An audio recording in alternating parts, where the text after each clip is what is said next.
Assalamualaikum warahmatullahi wabarakatuh. Halo anak-anak, apa kabar kalian semua? Ibu berharap kalian selalu sehat dan tetap semangat untuk belajar ya. Nah, pada hari ini kita akan belajar apa? Coba, ada yang tahu tidak? Iya, betul. Kita akan belajar matematika, yaitu mengenai statistika. Nah, sebelum kita memulai pembelajaran pada hari ini, alangkah baiknya kita berdoa terlebih dahulu ya. Berdoa dimulai. Berdoa selesai. Nah, anak-anak, apakah kalian sudah siap untuk belajar hari ini? Harus ya, harus siap dan harus semangat. Nah, sebelum kita masuk ke materi pokok, Ibu ingin bertanya nih, apakah kalian tahu apa sih itu statistik dan apa sih itu statistika? Apakah antara statistik dan statistika memiliki makna yang berbeda? Nah, jika kalian belum tahu, kalian perhatikan dan simak penjelasan Ibu berikut ini. Jadi anak-anak, statistika adalah sebuah ilmu atau metode ilmiah yang mempelajari tentang bagaimana merencanakan, mengumpulkan, mengelola, menginterpretasi, kemudian menganalisa data untuk kemudian mempresentasikan hasil data yang diperoleh. Secara singkat, statistika adalah sebuah cabang ilmu yang berkaitan dengan data-data dan bagaimana mengumpulkannya. Menurut Kamus Besar Bahasa Indonesia, statistika didefinisikan sebagai ilmu yang mempelajari tentang cara menabulasi, mengumpulkan, menganalisis, serta menemukan keterangan yang berarti dari data. Nah, data yang dikumpulkan dan dianalisis ini adalah berupa angka-angka. Oleh karena itu, dapat kita simpulkan bahwa statistika adalah sebuah ilmu yang mempelajari tentang bagaimana cara merencanakan, mengumpulkan, mengelola, dan menginterpretasi data yang ada. Lalu, statistik itu apa, Bu? Nah, berbeda dengan statistika, statistik adalah hasil data yang ditampilkan dalam bentuk grafik, tabel, diagram, ataupun yang lainnya. Ada pula yang mengatakan atau mendefinisikan statistik itu sebagai kumpulan data berbentuk angka atau bukan angka yang memiliki kaitan dengan masalah tertentu. Data tersebut kemudian disusun dan disajikan dalam bentuk grafik, tabel, diagram, dan lain sebagainya. Menurut Kamus Besar Bahasa Indonesia, statistik adalah angka-angka atau catatan yang dikumpulkan, dikelompokkan, dan ditabulasi sehingga didapatkan informasi berkaitan dengan masalah tertentu. Angka atau data yang ditampilkan dalam statistik ini diperoleh dari hasil wawancara ataupun tanpa wawancara.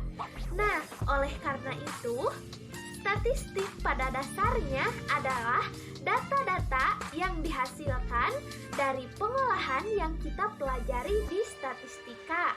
Atau dengan kata lain, statistika adalah ilmunya, sedangkan statistik adalah datanya.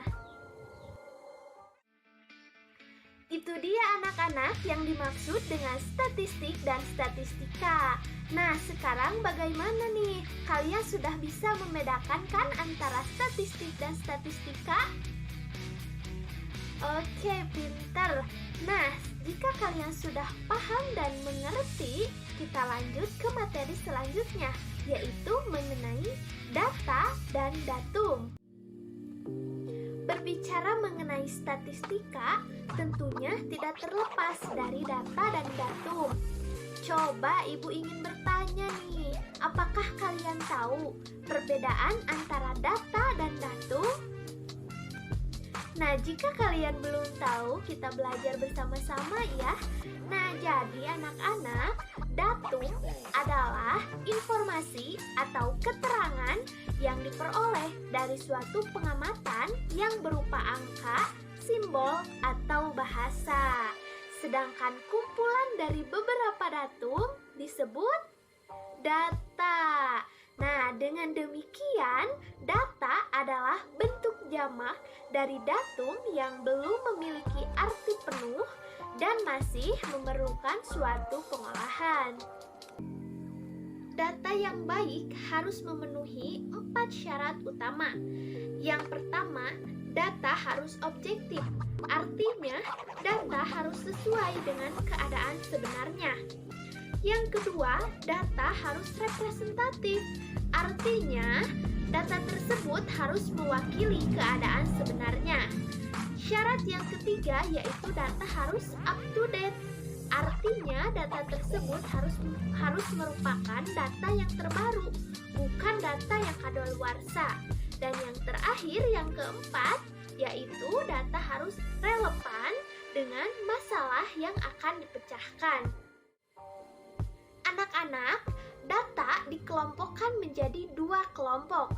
Yang pertama, menurut cara memperolehnya, dan yang kedua, menurut sifatnya.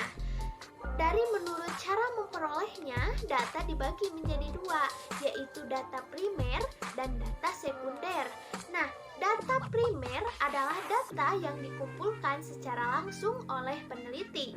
Sedangkan data sekunder adalah data yang dikutip dari sumber lain. Menurut sifatnya, data dibagi menjadi 2, yaitu data kualitatif dan data kuantitatif.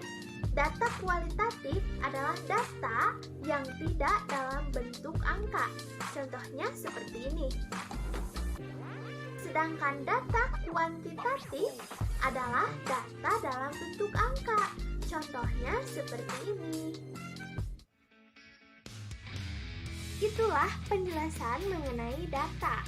Nah, sekarang kita masuk ke materi selanjutnya, yaitu mengenai pengumpulan data.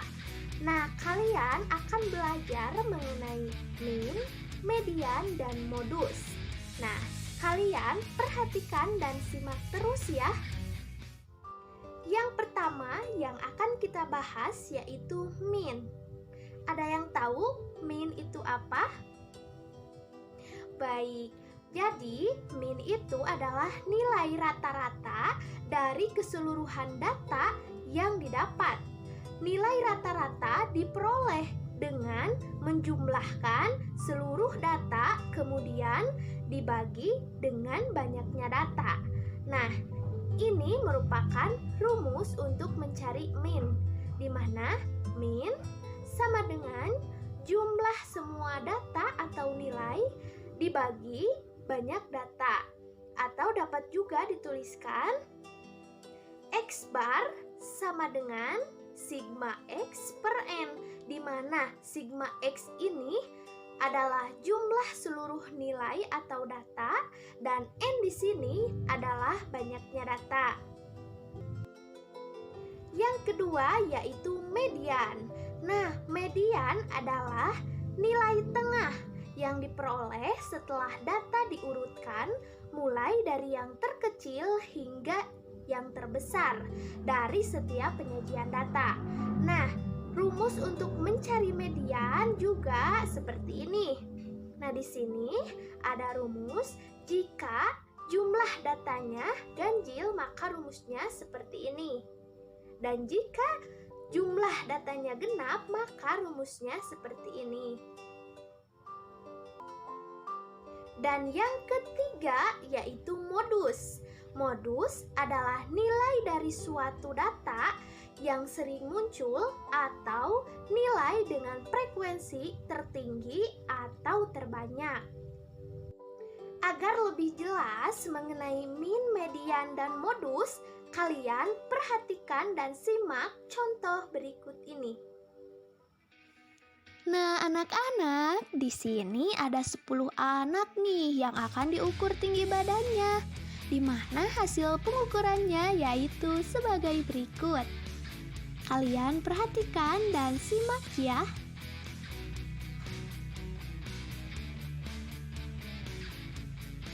Nah, ini dia hasil pengukuran tinggi badannya. Untuk dapat menentukan min, median, dan modus, maka terlebih dahulu datanya kita urutkan, mulai dari yang terkecil sampai yang terbesar.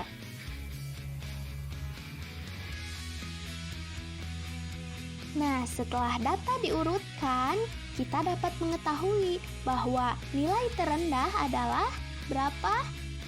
160 dan nilai tertinggi adalah 168. Nah, karena banyaknya data genap, untuk menentukan median maka ada dua nilai tengah yang diambil, yaitu 164 dan 165.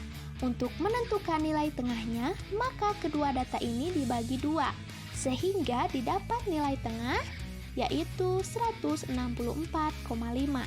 Ini dia mediannya.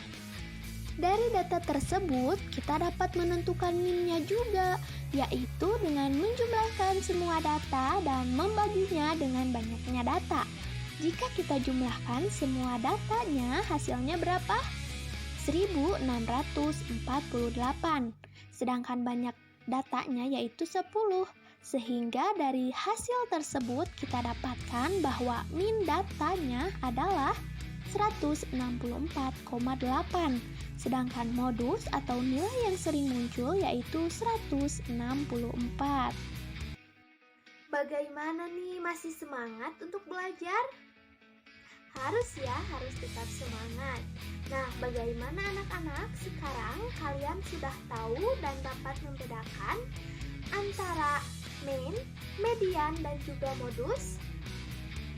Nah, setelah pengumpulan data, kita akan belajar mengenai penyajian data, baik itu dalam bentuk tabel, diagram gambar, diagram batang, diagram garis, juga diagram lingkaran. Anak-anak, coba kalian perhatikan dan hitung ada berapa jumlah kambing seluruhnya. Iya, betul sekali, ada 14 kambing dengan berat yang berbeda. Nah, setelah itu kita tuliskan semua data berat kambingnya. Kemudian, urutkan semua data mulai dari yang terkecil sampai yang terbesar. Nah, anak-anak, ibu ingin mengingatkan bahwa setiap menyelesaikan pertanyaan tentang data, kalian harus terlebih dahulu mengurutkannya ya, agar lebih mudah untuk membaca data yang ada. Nah, ini dia, kita telah selesai mengurutkan data dari yang terkecil sampai yang terbesar. Sekarang kita rubah data yang kita miliki ke dalam bentuk penyajian data. Penyajian data yang pertama yaitu dalam bentuk tabel. Langkah pertama yang harus kita lakukan adalah menentukan nilai berapa saja yang berbeda pada data yang ada. Pada data yang kita miliki, nilai yang berbeda yaitu 30, 35, 40, 45, dan 50. Ini berarti kita memiliki 5 nomor data yang harus dimasukkan ke dalam tabel. Langkah selanjutnya yaitu kita harus membuat sebuah tabel. Dalam membuat tabel, kita cukup membuat tabel dengan 3 kolom saja ya. Untuk kolom 1, kita isikan dengan keterangan nomor. Untuk kolom 2, kita isikan dengan keterangan dari data yang kita miliki. Karena data yang kita miliki yaitu mengenai berat badan kambing, berarti pada kolom 2 kita tuliskan keterangan berat badan kambing.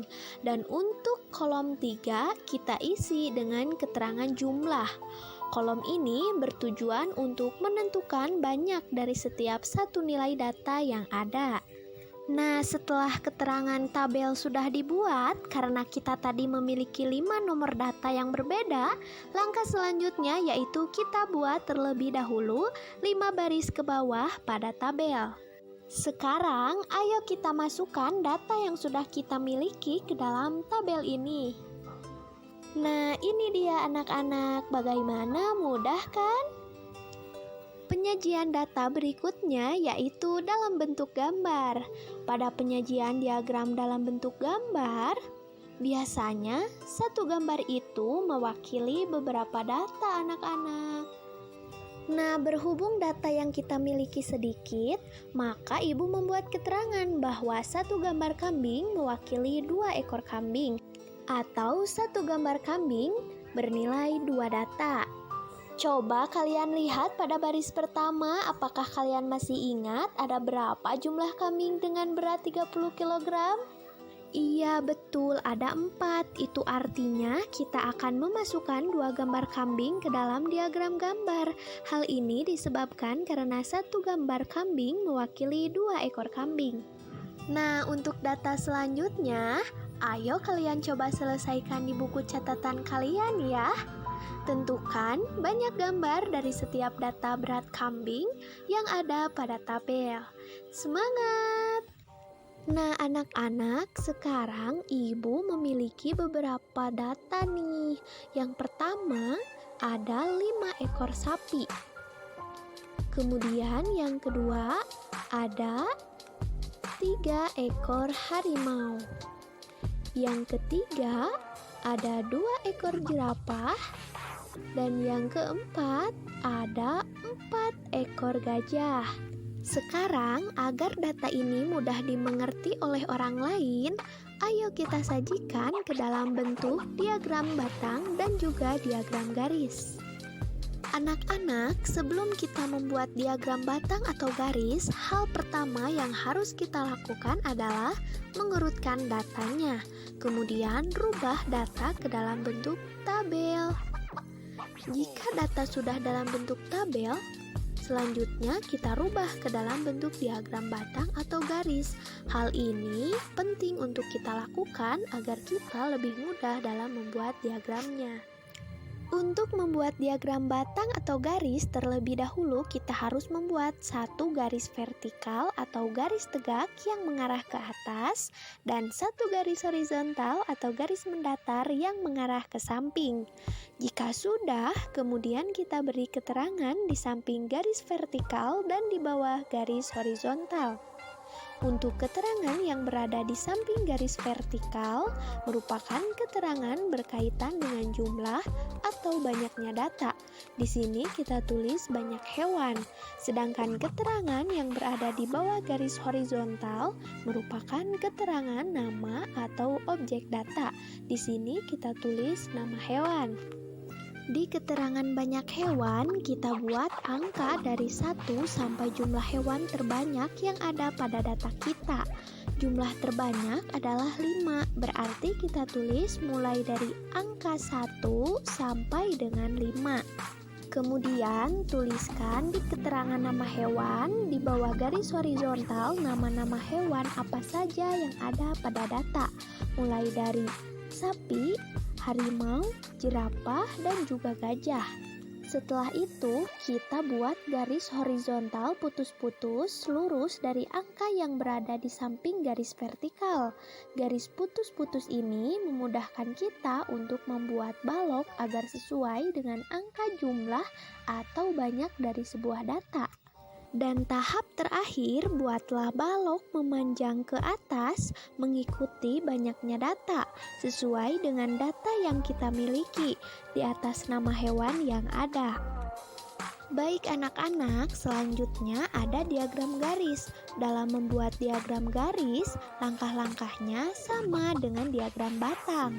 Hanya saja pada tahapan membuat balok, kita rubah menjadi membuat garis putus-putus ke atas sampai angka yang menunjukkan banyaknya objek data. Kita mulai dari sapi ya. Sapi sebanyak 5 ekor, berarti kita membuat garis putus-putus sampai dengan angka 5.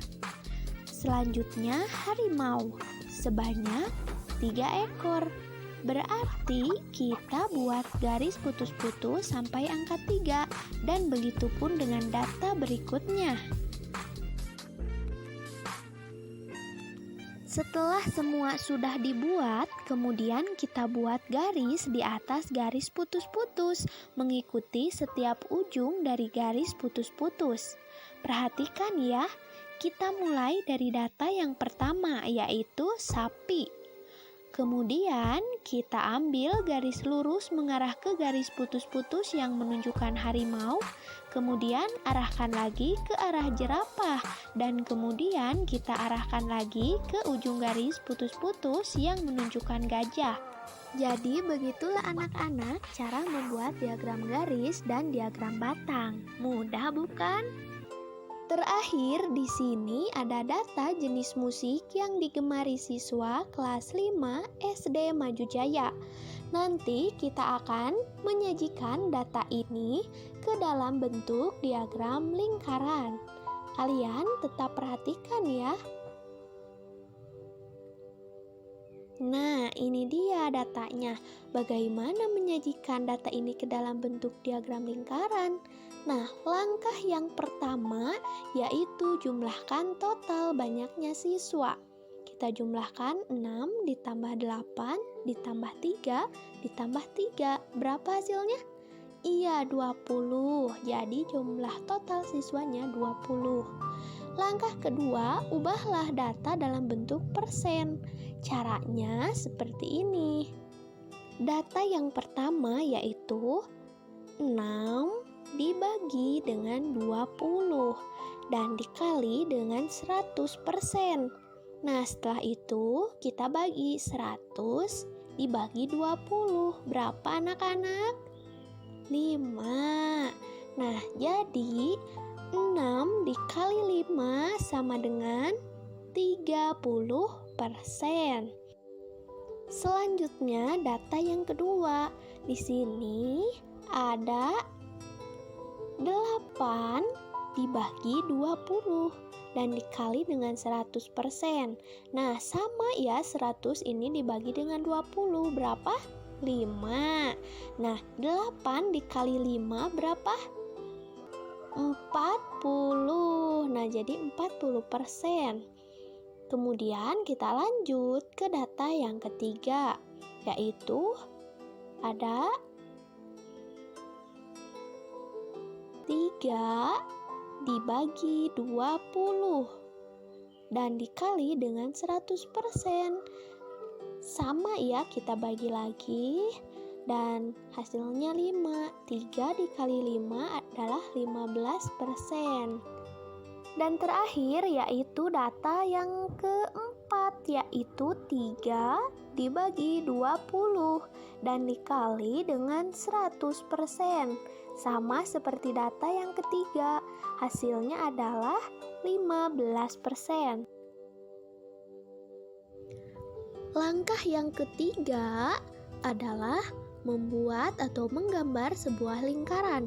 Ketahuilah anak-anak, dalam diagram lingkaran bentuk persen, satu buah lingkaran penuh sama dengan 100%. Setengah lingkaran sama dengan 50% dan 1/4 lingkaran sama dengan 25%.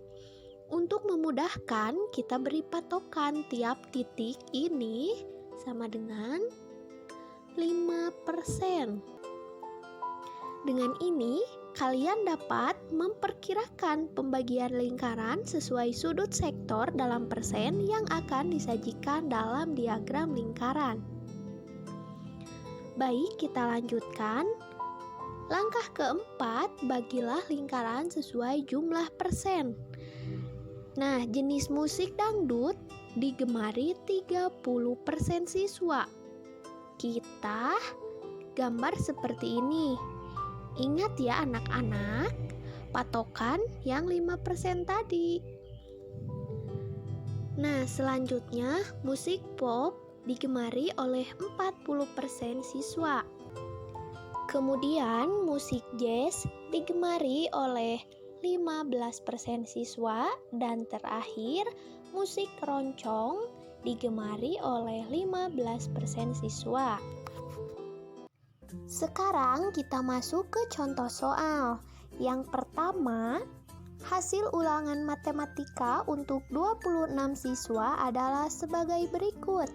Nah, kalian lihat, dan yang ditanyakannya adalah modus data tersebut adalah Sebelum menjawab, kita harus ingat terlebih dahulu bahwa modus adalah nilai yang sering muncul atau frekuensi terbanyak atau tertinggi. Jika nilai ulangan tersebut kita buat dalam bentuk tabel, maka akan tampak seperti berikut. Nah, dari tabel tampak bahwa nilai yang memiliki jumlah siswa terbanyak adalah nilai 6, yaitu sebanyak 7 siswa. Nah, jadi modusnya adalah 6. Contoh soal selanjutnya yaitu, jika ibu membeli cabai merah 2 kg, bawang merah 2 kg, tomat 3 kg, beras 15 kg, gula 10 kg, kentang 5 kg, dan kacang tanah 5 kg, maka berat rata-rata belanjaan ibu adalah... Nah, langkah pertama yaitu membuat list barang belanjaan ibu. Nah, yang pertama ada cabai merah 2 kg, kemudian bawang merah 2 kg, tomat 3 kg, beras 15 kg, gula 10 kg, kentang 5 kg, dan kacang tanah 5 kg. Dengan demikian, ada 7 jenis barang belanjaan ibu. Dapat kita katakan jumlah datanya sama dengan 7. Selanjutnya, kita total berat belanjaan ibu. Nah, kita jumlahkan 2 ditambah 2 ditambah 2 ditambah 15 ditambah 10 ditambah 5 ditambah 5. Nah, jadi total berat belanjaannya yaitu 41 kilo. Nah, anak-anak, coba nilai rata-rata itu adalah pengertian apa? Iya, betul, pengertian dari min, di mana rumusnya yaitu jumlah semua data dibagi dengan banyaknya data. Maka di sini semua datanya totalnya ada 42, sedangkan banyak datanya ada 7, maka kita bagi 42 dibagi 7 sama dengan 6. Nah, jadi berat rata-rata belanjaan ibu atau min datanya adalah 6 kg. Selanjutnya, jika terdapat suatu grafik batang tentang gaji karyawan di perusahaan PT ABCD untuk 70 orang seperti di bawah ini. Modus data terletak pada gaji. Nah, kalian perhatikan terlebih dahulu grafik atau diagram batang berikut ini. Dari grafik, tampak bahwa banyak karyawan adalah yang memiliki gaji 3 juta. Dengan demikian, modusnya terdapat pada karyawan yang gajinya 3 juta. Nah, seperti itu anak-anak, mudah kan? Demikian pembahasan kita pada hari ini mengenai statistika. Semoga video pembelajaran ini dapat bermanfaat untuk kalian. Dan sampai jumpa lagi di video pembelajaran selanjutnya. Dan jangan lupa like, komen, dan subscribe video ini ya. Terima kasih. Wassalamualaikum warahmatullahi wabarakatuh.